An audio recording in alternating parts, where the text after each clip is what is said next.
rush of travelers faded into a quieter hum of rolling suitcases and distant. His mop bucket rattled softly over the tile as he moved from trash can to trash can. He had worked at Grant International Airport for 15 years and knew every hallway, every service door, every quiet corner where tired travelers leaned against walls trying to sleep. To most people passing by, he looked invisible. Just another janitor working the night shift. Marcus did not mind. Even at 2 in the morning, something always needed attention. At the end of the hallway, a heavy gray metal door stood beside a vending machine.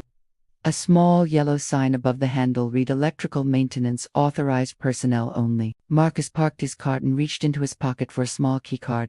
The lock clicked softly as the door opened. Inside the room, rows of electrical panels lined the walls. Green and red indicator lights blinked steadily across the boards like tiny stars. Marcus stepped inside and glanced at the control gauges. That kind of flicker usually meant the backup electrical relay was under stress. Marcus checked the panel again. The flicker came and went in short bursts. He reached for the radio, clipped to his belt, but stopped. The signal might stabilize on its own, it had before. Still, he made a mental note to monitor it again in a few minutes. Outside in the terminal, a group of passengers sat near Gate 46 waiting for a delayed overnight flight to Chicago. A man in a business suit leaned back in his chair, scrolling through his phone. Marcus stepped out and locked it again. The businessman frowned as he watched. "Did that guy just come out of the electrical room?" he asked. The young woman glanced up. "Yeah, isn't that like a restricted area or something?" Marcus pushed his cart down the hall, not noticing the attention. "Maybe Hayes stealing something," the woman said quietly. "Hey!" the businessman called down the hallway. "Excuse me?" Marcus stopped and turned. "Yes, sir. What were you doing in that room?" Marcus blinked, slightly confused. "Just checking a panel, sir." "You work electrical here?" "No, sir. Facilities." The man shook his head. "That didn't look right." The young woman whispered loudly enough for the camera. "Why would a janitor have access to the airport power room?" More passengers looked over. Someone else murmured something about security. Marcus felt the familiar knot tighten in his stomach. Suspicion built quickly when people decided something did not look right. 2 airport security officers appeared minutes later after someone called the terminal desk. The businessman pointed toward Marcus. "That's the guy." One officer approached. "Sir, we need to ask what you were doing in that maintenance area." "I was checking a voltage relay." The officer glanced at his uniform. "Your badge says sanitation." "Step over here, please." Passengers nearby watched openly now.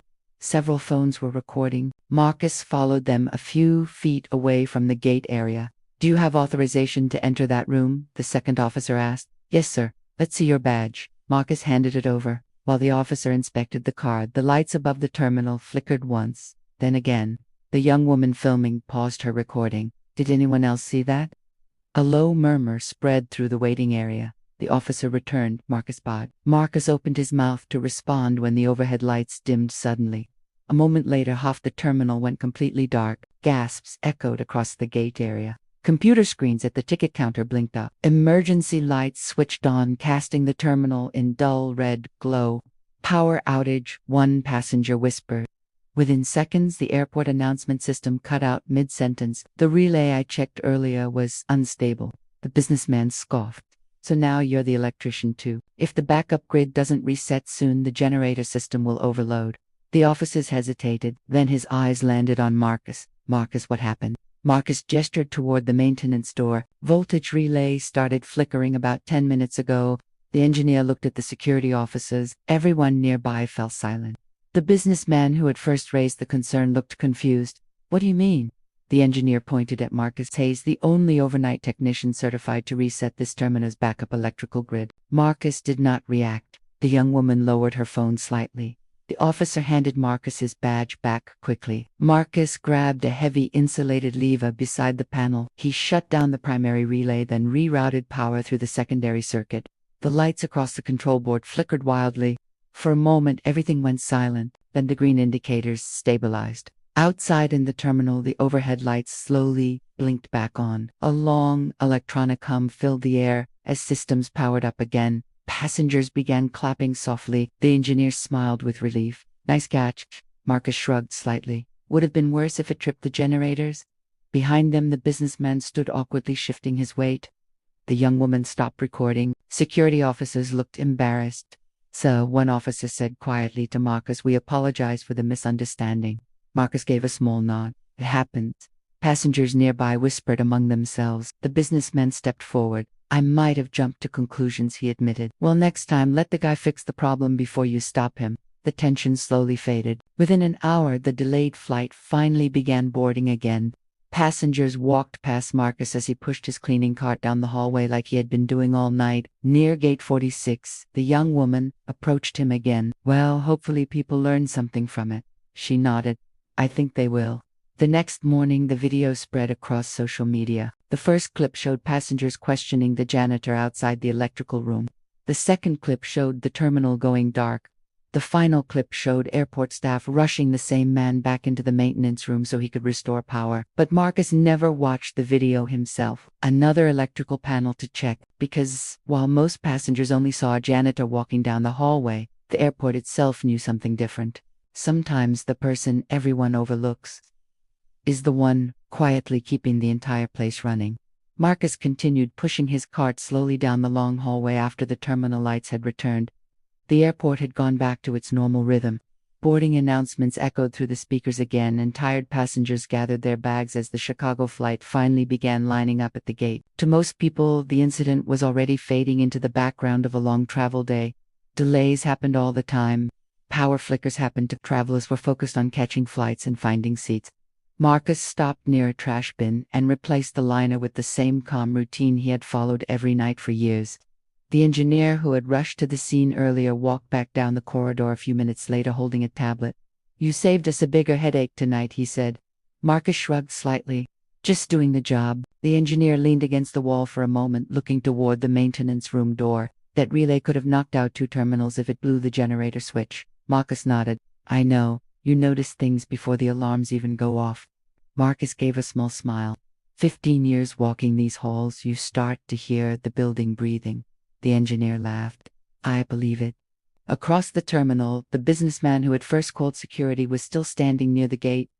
His flight had not boarded yet. He kept glancing down the hallway toward Marcus Felly. He walked over slowly. "Sir," he said quietly. Marcus turned. "Yes." The man looked uncomfortable for a moment before speaking. "I wanted to apologize properly." Marcus wiped his hands on a towel and listened. "I assumed something that wasn't true," the man continued. "I didn't ask questions first. I just reacted." Marcus studied his expression for a moment. The man looked sincere. "It's all right," Marcus said calmly. The businessman nodded. "You handled that situation better than most people would." Marcus pushed his cart forward again. "I've had practice." The man stood there a moment watching him leave. Nearby, the young woman who had filmed the video earlier sat charging her phone at the gate. She refreshed the page where she had posted the clip. The views kept climbing rapidly. People were sharing the video across multiple platforms. Comments poured in faster than she could read them. Some viewers praised Marcus for staying calm while being questioned. Others criticized the passengers for assuming the worst. But one comment near the top stood out. "Never judge someone by the uniform you expect them to wear." She looked up and saw Marcus disappearing around the corner with his cart. The airport slowly settled back into its late-night quiet again. Planes continued landing outside under the glowing runway lights. Baggage carts moved in steady lines across the tarmac. Inside the terminal, Marcus reached another service door and checked the small electrical panel beside it. Everything looked stable now. He closed the panel and continued down the hall. To most travelers passing through Grant International Airport, he would always appear to be just another janitor finishing the night shift. But hidden behind those quiet routines was the knowledge of someone who understood every wire and circuit, keeping the terminal alive. And on a night when the entire building suddenly went dark, the person everyone had doubted turned out to be the one who knew exactly how to bring the light back.